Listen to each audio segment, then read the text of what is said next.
Okay, so our first storyteller is Jan Goranson. Jan runs Goranson Farms in Dresden with her husband Rob Johansson and sons Carl and Goran.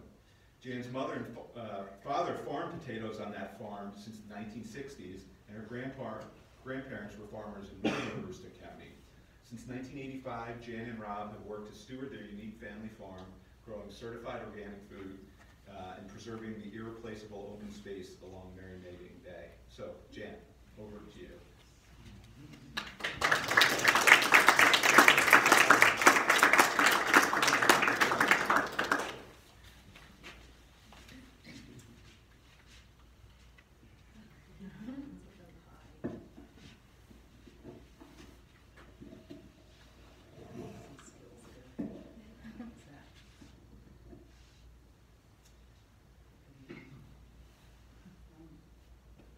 When I grew up, I saw potato barrels stenciled with C. Everett Goranson and Son. And I didn't think much about that when I was growing up, but I thought I'd probably end up being a missionary when I was little, or maybe something in sociology when I was in high school. And then I thought I'd be a land use planner by the time I graduated college. I like to say that I was conceived in the county, and that's Aroostook County. I think I like to say that because it's part of my ancestry, and my grandfather immigrated from Sweden, Europe, there, and farmed there, and he farmed with horses, and he grew potatoes, and he made hay. And my dad was the youngest of 4 children, and managed that farm after my grandfather passed. My father had a very close childhood friend who had moved down from the county to Gardner, and was excited about all the opportunities in southern Maine and encouraged my father to move his family down. And I was born in 1960, so in that year we began to farm the land in Dresden.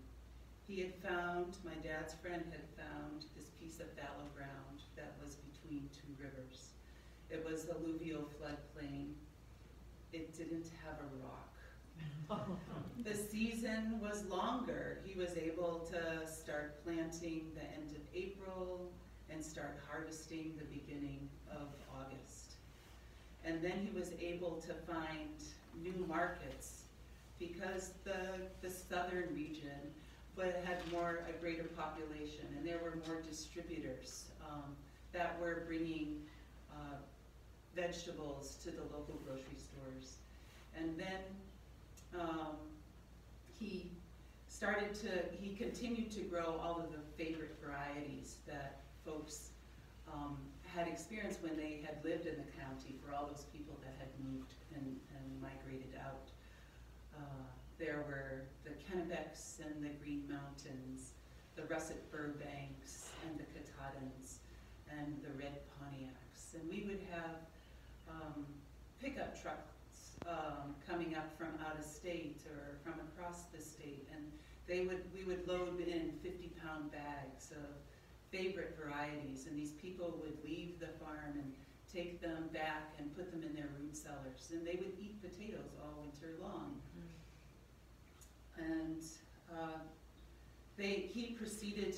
We were children on the farm, and our role was definitely to be the child laborers.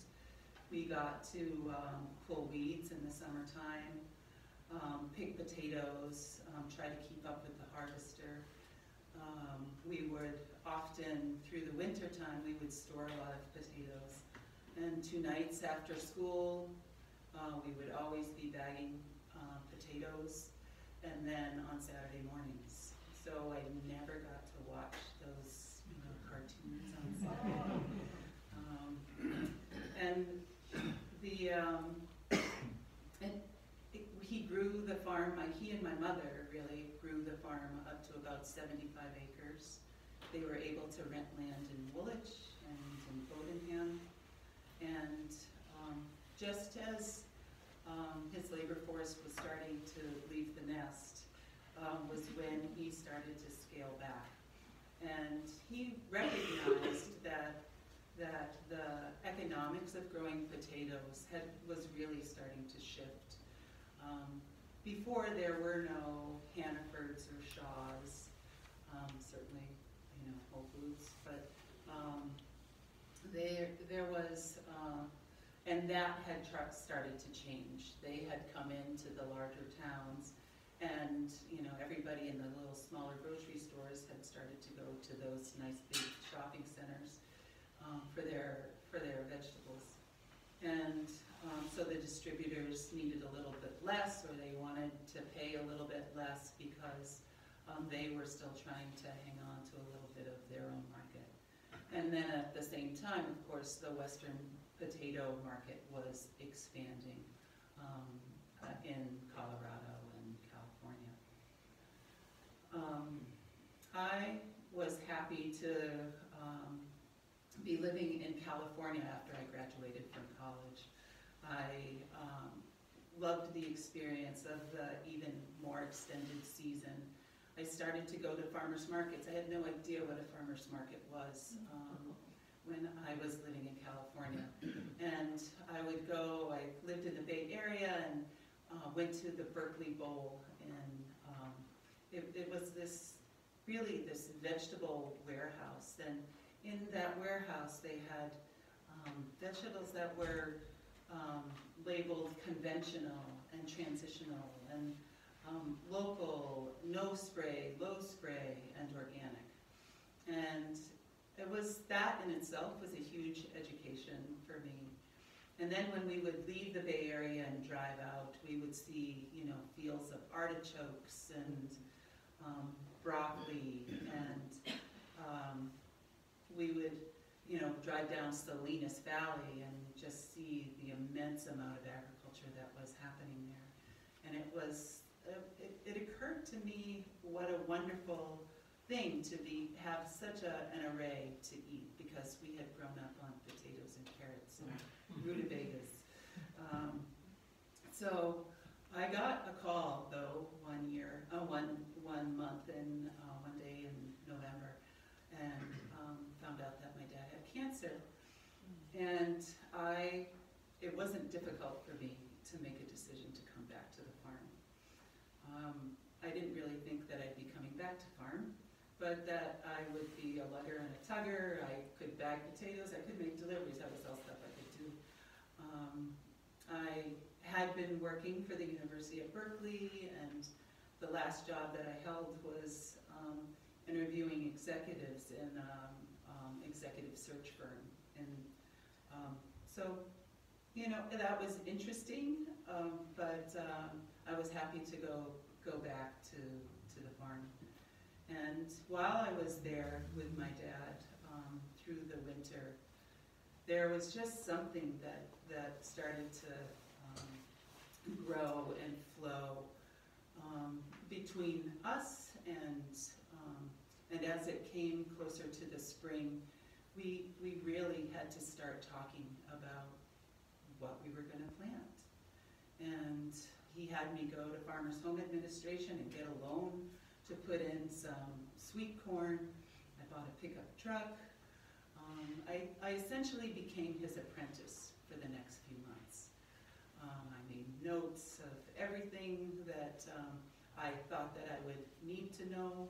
We never talked about why what would happen, any kind of alternative scenario than other than that he would always be there and we would be farming together.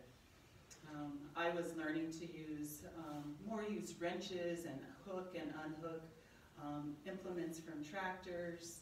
I was mixing chemicals and running deep tillage equipment and all of the things that my brother had been good at. And I was the girl trying to become the guy that could, you know, could do it all. And we worked really well. I mean, we really worked well together. And my father died the first day of harvest that year, that very first year. And, but back in March of that year, he had expressed interest in wanting to make maple syrup. And our trees, when I was growing up, had been tapped and by a neighbor farm, but he was retired. So we went down there, we got his old buckets and his spiles, and my father had rigged up a unit so that we could boil the syrup outside. And we made this beautiful golden, you know, light, kind of a very light amber, maybe medium amber syrup, and quite proud. And he was like, I know someplace that we can go and see, I know this sugar maker that we can take this syrup to and have him see what it looks like and evaluate it.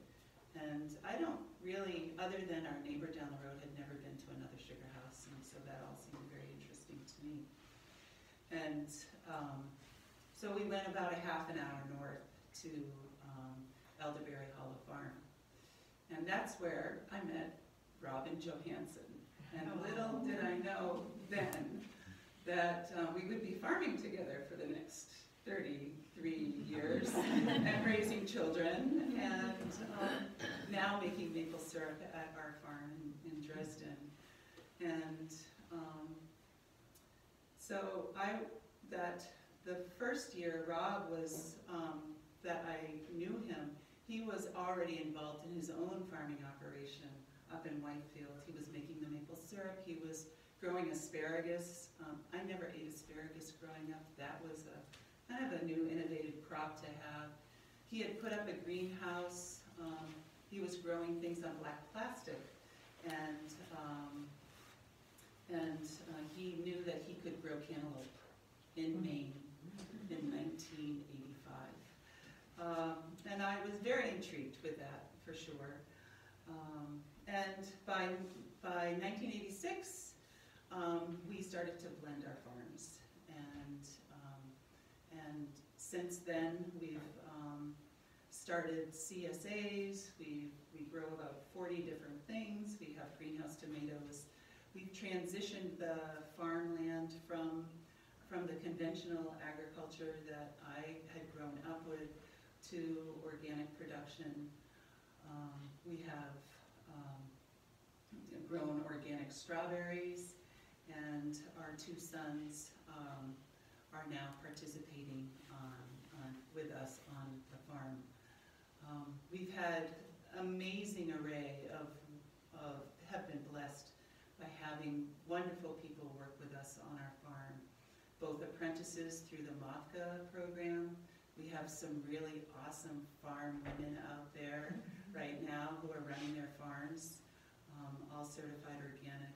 And we've had lots of wonderful people who believe in the value of farm work as a profession, and have been with us for 20 years, working with us for 20 years, 15 years.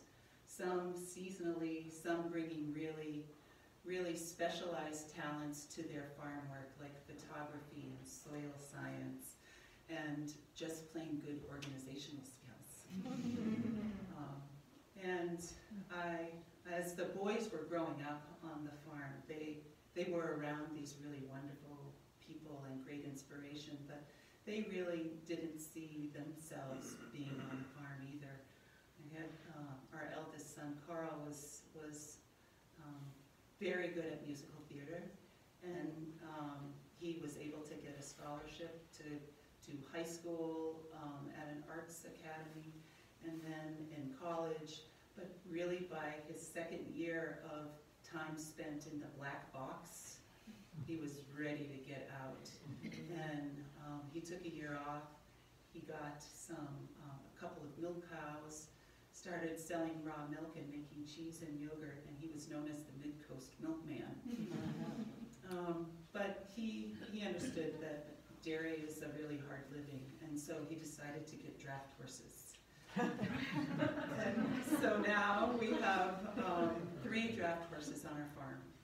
And our youngest son, Goran, was the golf pro, and he would practice his driving skills down across the field. And Sarah, who will be speaking later about archaeology, I was joking with her about the fact that there will be many around golf and the archaeologists will go, where did this all come from? But I can only say that they have brought such great energy and vision to our farm through their studies and just their love for the farm. And I know that that's the thread, that they're part of the thread that holds us and my father and grandfathers together.